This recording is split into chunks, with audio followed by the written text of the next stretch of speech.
Olá, boa noite.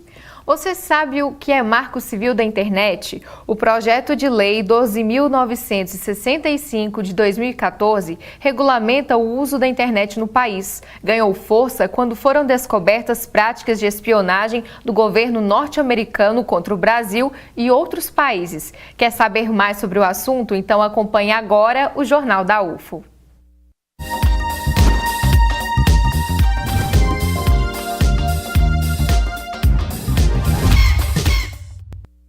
O que o Marco Civil muda na vida do internauta? Como fica a segurança dos dados? Saiba mais na reportagem. Hoje em dia, se estamos com alguma dúvida, seja qual for o assunto, consultamos na internet. Em tempos onde tudo está nesse mundo virtual, é arriscado confiar nesse lugar onde muitos chamam de terra sem lei. Mas na internet existe sim uma lei. É o Marco Civil da Internet. De certa forma, no início da discussão com relação à internet, no Marco Civil, muita gente chamou o Marco Civil de Constituição da Internet, que de certa forma o é, porque quando se tem um fato desregulamentado, né, que ainda não existe regulamentação, é necessário fazer uma organização desse fato, uma esquematização. E é isso que aconteceu com o Marco Civil. Ele veio a esquematizar a internet de forma a regulamentar essa relação entre usuários, provedores, fornecedores, colocar, por exemplo, na pauta ali, dentro do Marco Civil, as redes sociais, os tipos de serviços que foram emprestados, né, a responsabilidade com relação à proteção de dados e outras providências com relação à manipulação, né, e guarda desses dados. Além disso, o Marco Civil possui vários temas como neutralidade da rede, privacidade, retenção de dados, entre outros. Com relação à neutralidade, o interessante da neutralidade é que a lei estabelece que quem decide como usar a internet que chega até o usuário é o próprio usuário. Então é o usuário quem decide que ele vai ver um vídeo, que ele vai acessar a rede social, que ele vai mandar vídeo para os familiares, que ele vai conversar no WhatsApp. É o próprio usuário quem define isso. E essa internet que chega para ele, ela tem que ser redistribuída de forma igual. Então, a mesma velocidade que ele teria quando ele acessa um vídeo, ele tem que ter a mesma velocidade quando ele vai acessar a rede social. Ela não pode ter discriminação por parte do fornecedor. Então, quem decide qual tipo de conteúdo que ele vai ter é ele próprio, né? Não existe nenhum tipo de priorização de serviços, como, por exemplo, serviço de mídia. Assim seria vendido se fosse de interesse, né, dos provedores, né? Vender pacote de serviço, vender pacote de redes sociais, né? Diferentemente do que acontece hoje, porque hoje a gente tem uma modulação desses serviços. Essa modulação acontece assim: você adquire um serviço, essa internet ela é neutra, você pode gastar ela como você bem entende, da forma que você bem entende, né?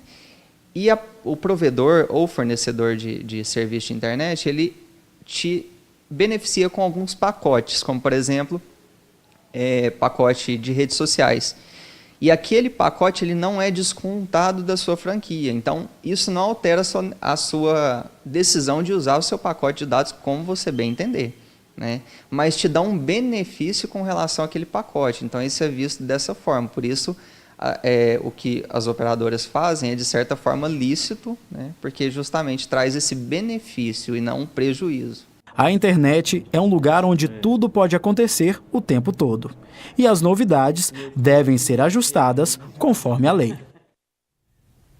E para falar então sobre o assunto, nós convidamos a Laine Moraes, que é advogada especialista em Direito Digital. Boa noite, Laine, bem-vinda. Obrigada, boa noite. E aqui também com a gente está a professora da Faculdade de Educação da UF, do curso de jornalismo, Raquel Timpone. Boa noite, bem-vinda, professora. Boa noite. Obrigada, boa noite a todos. Nós que agradecemos. Nós vimos então agora há pouco na reportagem um pouco sobre o que é o Marco Civil. Laine, explica pra gente um dos pontos que chamam a atenção ao falar sobre o Marco Civil, é a ideia da neutralidade da rede. O que seria isso? Por que a gente tem que ficar atento a ela? Primeiro é importante as pessoas entenderem, o Marco Civil é a primeira norma brasileira que é relacionada ao cidadão, às pessoas. Até então nós tínhamos normas na internet, legislação na internet, que hoje nós temos uma norma que regulamenta o que as pessoas podem e não podem fazer com diretrizes para empresas e órgãos públicos.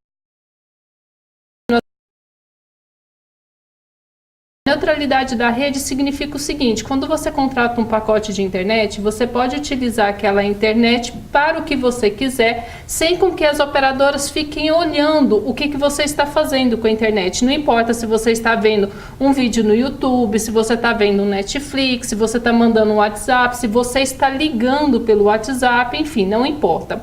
A questão é que, se você contratou, você tem que ter a mesma velocidade o tempo inteiro. Ocorre que as operadoras não cumprem a neutralidade da rede. Como que elas não cumprem? Você vê, por exemplo, propaganda de alguma operadora de telefonia celular que fala o seguinte: você contrata o pacote de telefonia e tem, por exemplo, o WhatsApp sem descontar do seu pacote. Quando ele fala o WhatsApp sem descontar, ela está ofendendo, agredindo a questão da neutralidade da rede. Não está tendo neutralidade. Outra coisa, quando você pega e liga pelo WhatsApp para uma outra pessoa, pode ver que a ligação fica muito ruim, a internet fica caindo. Por quê? Porque o seu pacote de internet está sendo degradado. Isso está ofendendo a neutralidade da rede. Então, por mais que nós tenhamos hoje uma normativa que nos garante essa neutralidade, infelizmente as operadoras não estão cumprindo com ela. E nesse caso, o que fazer então para tentar se resguardar? É possível evitar isso? Ou se não, a pessoa que se sente lesada pode entrar em contato com o PROCON? Sim, identificou que o serviço está sendo degradado, o serviço de internet, entre em contato com o PROCON, denuncie o que está acontecendo, qualquer coisa possa fazer um boletim de ocorrência, denuncie na Anatel também. A Anatel tem os seus canais para receber denúncia. Por quê? Porque se a gente não batalhar pelo nosso direito da neutralidade da rede, isso acaba sendo prejudicial para nós consumidores. Por quê? Porque senão eles vão começar a te cobrar a internet com base no que você vai utilizar. Se você quer uma mera mensagem, se você quer um áudio, se você quer um vídeo, se você quer fazer mais upload do que download. Então tudo isso as operadoras acabam olhando o que você está fazendo e te cobram a mais por isso. E é exatamente isso que a nossa normativa tenta proibir, que é essa cobrança degradada dos serviços de internet. Para então, atenção nesse caso.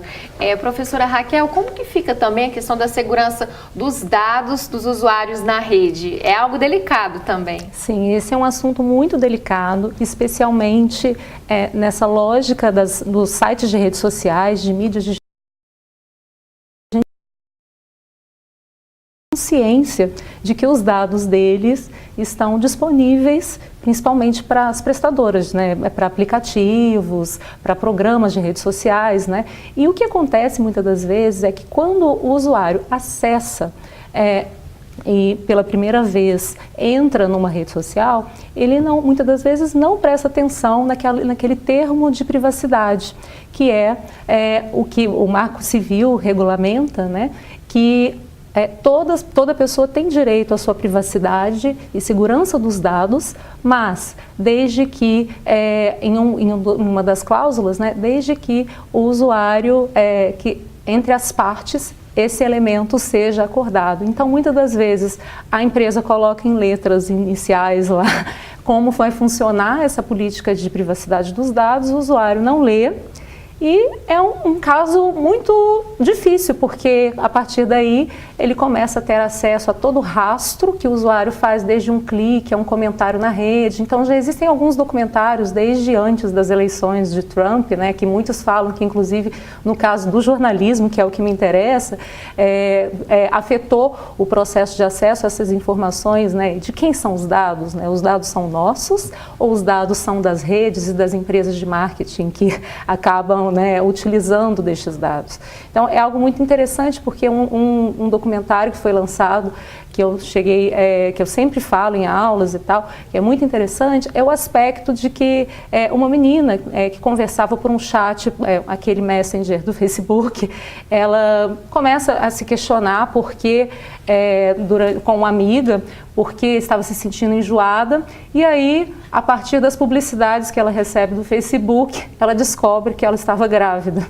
Então, é algo muito complicado, né? Porque você acaba não tendo domínio ali se as redes, né, têm esse acesso desses dados privados, pessoais, e o direito à privacidade é algo essencial. E tem até essa questão de, por exemplo, não só os dados da pessoa, mas as pessoas que estão ao redor dela. É como se montasse uma rede de rastreio, sabe? Até mesmo com quem você convive ali no seu dia a dia, interesses que vocês podem compartilhar em comum. Isso também pode acontecer. Sim, a gente tem vários softwares hoje em dia que ajudam empresas, inclusive, a identificar, né, e fazer análises de dados na rede, especificamente do que o público está utilizando. Então, a gente tem alguns Google Analytics, outros que fazem um processo ali de análise das palavras-chave que as pessoas estão utilizando do dia. Qual é a palavra-chave da rede do dia? Qual é o assunto, a pauta jornalística do dia que está sendo falada mundialmente? Então, com isso, né, acaba que alguns princípios básicos do jornalismo acabam sendo questionados, porque quem está fazendo a matéria não é mais aquele princípio de veracidade, de credibilidade da informação, e sim o índice de acesso de alguns usuários. Eu cheguei a visitar um jornal muito conhecido no ano passado, e a redação se reformulou completamente para ficar antenada com esse processo de acesso ali da informação pela internet. Uma nova realidade, né? Sim, mas aí tem um aspecto muito difícil, muito complicado, que é a questão de que se eu vou guiar a minha informação não pelo critério de noticiabilidade, sim pelos cliques dos usuários, quem é que está editando um jornal?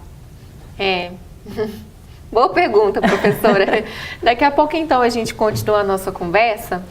A nossa equipe conversou com estudantes da UF para saber o que eles pensam sobre a regulamentação da internet e a coleta de dados online. Olha só. A internet é uma ferramenta maravilhosa, né, de tanto de interação quanto de troca de informação, mas eu acho que tem que ter esse filtro, tem que ter esse cuidado e, sabe, respeito, né, também, que falar qualquer coisa. Então eu acho que é válido, sim. A gente vê que tem muita ofensa, as pessoas se sentem mal, podem gerar alguns problemas psicológicos, e evitar um pouco disso, desses comentários ruins, seria uma boa ideia. Então acho que isso é bom. Talvez não de um jeito totalmente restrito, mas evitar para diminuir um pouco. A minha opinião é que basicamente a gente perdeu a privacidade. Por mais que tenham os cookies e tudo mais, que sempre que a gente acessa parece, você deseja permitir isso. Mesmo que a gente nem sabe o que é, a gente clica, vou permitir. Tipo, o Google quer saber sua localização. Ok. Então, assim, a gente perdeu a privacidade, mesmo sem ter consciência disso. Então, tudo que a gente faz está aberto para as empresas, por exemplo, Facebook, Google, Apple, eles coletam todos os dados que a gente coloca, mesmo que a gente não tenha muito consciência disso. Até mesmo um aplicativo comum, você baixa, sei lá, vai baixar um aplicativo de foto e ele quer acesso aos seus contatos. Ele não precisa disso, mas eles têm acesso, porque se a gente não dá o acesso, a gente não tem o aplicativo e a gente quer.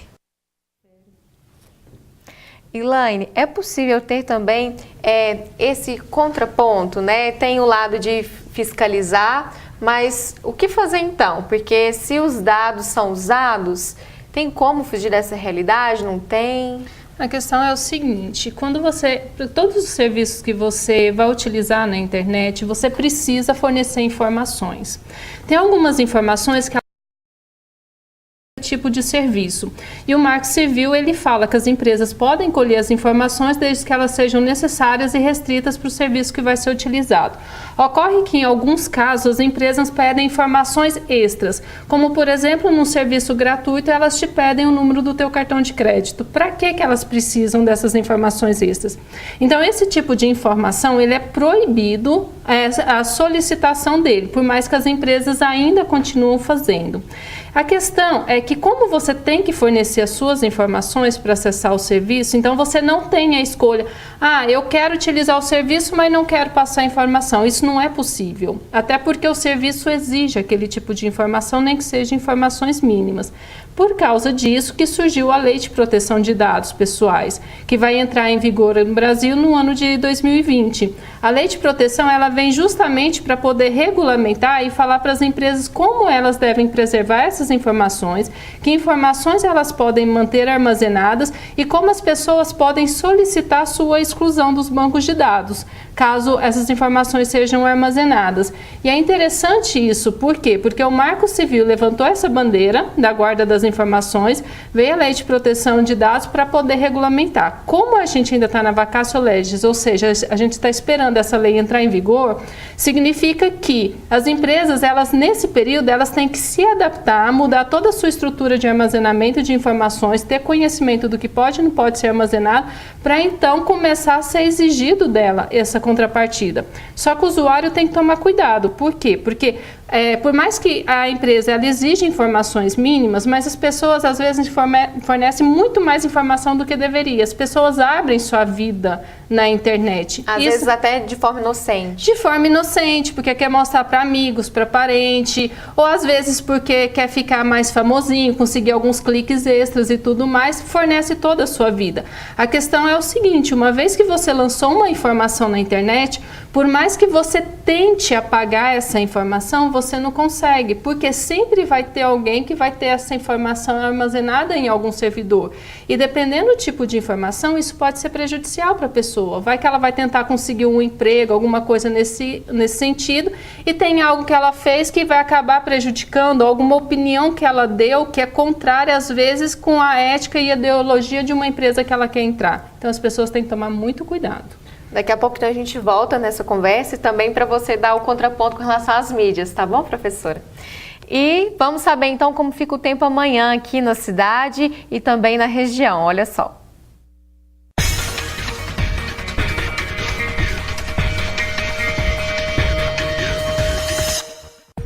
A quarta-feira em Uberlândia deve ser nublada e quente, mas deve finalmente parar de chover. A chance é de apenas 5%.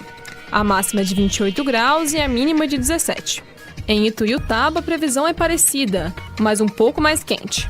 Tempo seco, mínima de 20 e máxima de 31 graus. Em Monte Carmelo não deve chover e as temperaturas continuam altas, com mínima de 18 graus e máxima de 28. E o pessoal de Patos de Minas também não precisa se preocupar em carregar o guarda-chuva. A possibilidade de chover é de só 5%. A máxima será de 28 graus e a mínima de 18. Coromandel não fica muito diferente. Tempo seco e calor, com mínima de 17 graus e máxima de 28. O que determina o Marco Civil da Internet sobre a liberdade de expressão na rede? Nós vamos para um rápido intervalo e daqui a pouco vamos falar mais sobre o assunto.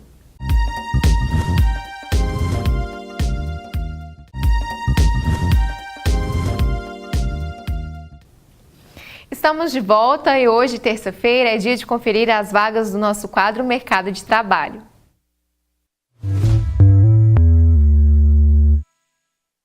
Uma vaga para auxiliar de pessoal.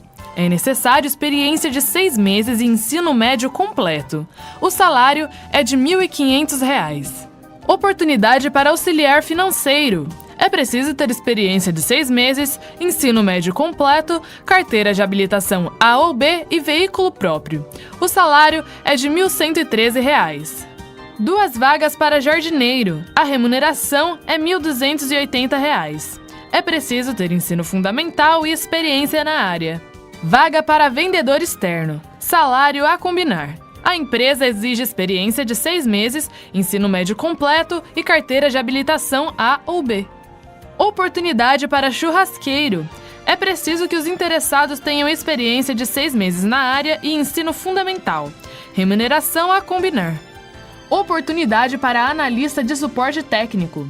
São 2 vagas. É necessário experiência de 6 meses e estar cursando o 5º período de curso superior. A remuneração é de R$ 1.500. Se você se interessou por alguma dessas vagas, é só comparecer até o Cine. O Cine fica localizado na Avenida Nicomedes Alves dos Santos, número 136, no centro. E ainda falando sobre o mercado, pela primeira vez, o Núcleo de Empresas Juniores da UF vai premiar empresários em um evento que acontece ainda este mês. Quem tem mais informações é o repórter Júnior Caritel. Olá para você que acompanha o Jornal da UFO. No dia 30 de novembro acontece o Prêmio Núcleo de Empresas Juniores aqui da Universidade Federal de Uberlândia. E para falar sobre esse assunto, eu vou conversar com o Rafael, que é presidente do NEG. Olá, Rafael, tudo bem? Me fala uma coisa, o NEG é a primeira vez que vai acontecer aqui na universidade? Sim, é a primeira vez que a gente vai fazer esse prêmio, contemplando e comemorando os resultados de todas as empresas juniores da UFO nesse ano. E quantas empresas estão envolvidas para concorrer a esse prêmio? São 19 empresas juniores que concorrem a esse prêmio, as empresas juniores filiadas, e elas podem concorrer em diversas categorias que a gente estipulou, que o NEG estipulou, né? Para quem está assistindo, para entender melhor, como que funciona o núcleo? O núcleo é uma organização que representa ali e impulsiona as empresas juniores. Então a gente tem uma rede onde a gente trabalha de um modo muito colaborativo entre as empresas juniores. A gente procura fazer eventos e fazer as empresas juniores se ajudarem para alcançar suas metas. Agora vocês organizaram essa premiação e é a primeira vez que vai acontecer? Sim, é a primeira vez que a gente vai organizar e fazer acontecer essa premiação e a gente tá com uma expectativa bem bacana para o evento. Para quem quiser participar ou se inscrever, como que deve fazer? O evento ele é para os empresários juniores da UFO e acompanhantes, então a gente tem um link disponibilizado e é só se inscrever lá, tem todas as informações e pode procurar qualquer membro do NEG que a gente orienta também certinho. E tem uma data limite para fazer essa inscrição? As inscrições vão até sexta-feira, mas as vagas são limitadas, então assim, a gente recomenda que as inscrições sejam feitas antes, porque elas podem acabar a qualquer momento. Tá certo, tá dado o convite. Muito obrigado pelas informações e nós voltamos ao estúdio. Professora Raquel, e como fica a liberdade dos modelos de negócio quando a gente fala nessa questão do Marco Civil da internet? Bem, o Marco Civil ele regulamenta que há uma liberdade para realização dos modelos de negócio na internet, mas desde que ela não fira com outros princípios que estão na lei. E entre os princípios a gente vê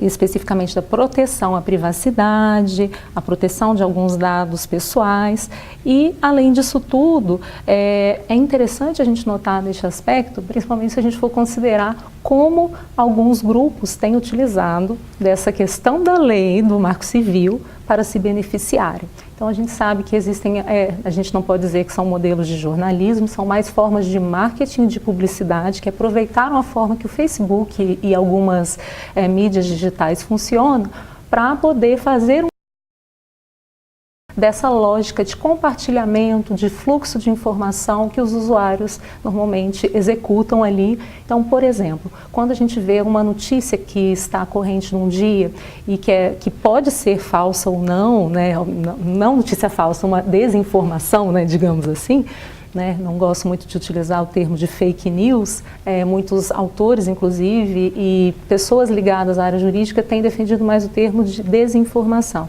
Então, quando acontece, às vezes, uma divulgação de um suposto boato na rede, muitas das vezes algumas empresas têm utilizado dessa lógica de poder fazer o alastramento, falem mal, mas falem de mim, e com isso elas montam um modelo de negócio em cima dessa lógica. Então, alguns grupos como o MBL, Movimento Brasil Livre, têm se mantido, inclusive conseguiram eleger algumas pessoas politicamente a partir dessa lógica de colaboração e de replicação na rede. Isso é muito sério.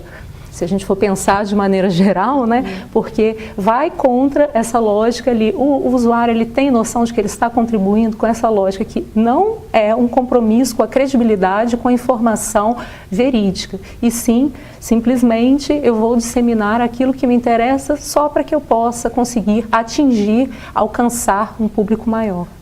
Essa é uma questão muito séria, né? Outro ponto também, Elaine, é a pornografia de revanche. Conta pra gente o que tem esse ponto a ver com a nossa discussão aqui hoje. O Marco Civil da internet, ele traz a questão da pornografia de revanche. O que é isso? É aquele fato quando um casal, um namorado ali, ele pega as fotos mais picantes, calientes ou vídeos e coloca na internet. Geralmente o rapaz coloca na internet justamente para prejudicar, difamar, arrasar, destruir a vida da ex-namorada. Então isso é chamado de pornografia de revanche. O Marco Civil da Internet vem falando o seguinte, que para esses casos específicos, basta a pessoa, a vítima, ela comunicar, notificar o servidor de hospedagem onde está essa imagem, esse vídeo, para que a remoção ocorra de forma imediata. Se essa remoção não ocorrer, essa empresa que fez a hospedagem, ela vai responder por todos os danos que a pessoa teve, que a mulher teve no caso, em decorrência dessa exposição. E, obviamente, todas as informações de quem forneceu, enviou essas imagens e vídeos, essas informações serão fornecidas para uma investigação e, obviamente, para uma punição criminal e para uma punição civil. Inclusive, em 2012, teve aquele caso conhecido envolvendo a atriz Carolina Dickmann, né? Que no caso também não foi um companheiro que vazou, né? Foi um hacker, mas aí se enquadra também nessa situação? Também se enquadra. A pornografia de revanche deu esse nome porque ela é mais comum, né? Esse tipo de fornecimento de informação, mas qualquer imagem que é fornecida, que é hospedada em algum site, que expõe a pessoa de forma nua ou a sua intimidade, ela pode ser solicitada a sua remoção de forma imediata, porque normalmente com o Marco Civil da Internet, você primeiro precisa de uma ordem judicial para que haja remoção de qualquer informação, até mesmo para evitar o caso de censura. Mas no caso da pornografia de revanche, não, você pode solicitar diretamente, sem precisar da ordem judicial, e se não cumprir, aí sim a empresa vai ser responsabilizada. Certo. Professora Raquel, e você também como jornalista, né, queria saber a sua opinião, como que fica a questão da liberdade de expressão diante desse Marco Civil da Internet? Pois é, esse é um assunto muito complexo, especificamente porque alguns elementos já têm sido assuntos de matérias na Agência Brasil, Revista Exame, uma série de outros veículos, né, atuais sobre essa questão da liberdade de expressão, porque se todos têm, princípio fundamental do Marco Civil, a liberdade de expressão e o acesso à informação, a forma, não só, a grande diferença que a gente vê em relação às mídias tradicionais é que pela internet todos podem, independente de ser um veículo hegemônico e tal, podem se expressar. Só que com isso a gente vê também uma disseminação recente de muitas informações falsas, de calúnias, de difamação, de discursos de ódio que tem viralizado. A gente vê que uma lógica que tem se tornado muito corrente é a da polarização dos discursos, seja de esquerda, de direita, e os embates, né, que ocorrem ali nessa rede. Então, ao mesmo tempo que Câmara, Senado tem agora debatido alguns projetos de leis específicos, se vai haver um processo de combate a essa forma de disseminação do conteúdo, por outro lado, a gente pode ver que isso vai bater no princípio fundamental, que é da liberdade de expressão. Então, é muito difícil a gente poder falar a respeito dessas questões que vão bater na questão jurídica. Eu acho que, inclusive, a profissional também do direito aqui poderia falar um pouquinho sobre essa questão, especificamente no direito. Tem que tomar muito cuidado. Eu sou favorável, assim como a nossa Constituição, ela resguarda a liberdade de expressão, a gente tem que preservar essa liberdade. Por mais que às vezes haja o excesso, mas ela tem que ser preservada. Então tem que se criar mecanismo e forma para se punir única e exclusivamente o excesso. Tem que se permitir as pessoas falarem. Inclusive o Marco Civil da Internet, ela traz que a internet é um direito fundamental hoje das pessoas. Como direito fundamental, todas as pessoas têm direito a ter acesso à internet. A internet só pode ser cortada no caso de inadimplemento. Então, tem que tomar muito cuidado, que preservemos a liberdade de expressão e que expandimos cada vez mais a internet.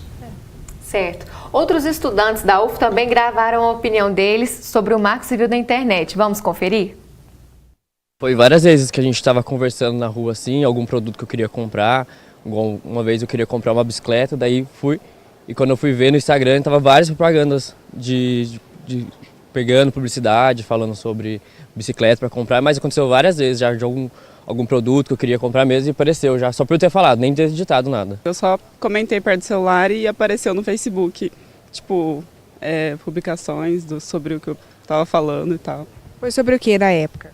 Foi sobre dentista e apareceu planos odontológicos, várias opções, eu fiquei meio assustada. Como é que vocês se sentem? Assusta? Fica... Assusta, parece que a gente está sendo vigiado todo momento, né? Tipo, não pode nem conversar perto do seu celular, que já estão querendo já publicidade, capitalismo, né? Querendo que você pegar o dinheiro, com certeza isso, né? Totalmente voltado pro capitalismo, pegando o seu dinheiro. Se vocês soubessem como parar isso, vocês parariam? Sim. Nossa, com certeza. Com certeza, sem dúvida. Laine, para a gente encerrar então o jornal, estamos sendo vigiados ou não na rede? O que fazer? Sim, estamos sendo vigiados e seremos cada vez mais vigiados. Nós devemos tomar cuidado com quais serviços nós vamos ativar, se você vai ativar um GPS, se você vai ativar algum serviço que fica monitorando o que você está falando o tempo inteiro. Então, cabe a você, que é usuário, identificar que serviços que são realmente importantes para a sua vida e só ativar aqueles que são importantes. Os que não tiverem muita importância ou que você vê que vai invadir muito a sua privacidade, é melhor deixar ele do lado e tentar se resguardar um pouco mais. Certo. Raquel, para a gente encerrar, com relação às mídias também, temos que estar atentos? Sim, a gente vê que atualmente as redes sociais já começaram a trabalhar especificamente com algumas parcerias em sites e em veículos de checagem de notícias, a agência Lupa, os Fatos tem abordado muito isso, mas um aspecto também interessante, né, é que não adianta só um selo de checagem ou que o veículo diminua o alcance de uma publicação ou que seja feita uma remoção. É preciso, assim, eu sempre digo que é interessante o bom senso, verificar se aquela fonte que você consultou ali tem uma credibilidade da informação, qual foi a fonte, qual foi o veículo principal e se aquela informação é uma informação que está solta e que você pode desconfiar que pode ser uma informação falsa. Felizmente, nosso tempo chegou ao fim. Laine, Raquel, muito obrigada pela participação de vocês aqui no Jornal da UFO. Obrigada a você. Para você, então, uma excelente noite. Te espero amanhã aqui no Jornal da UFO. Até lá.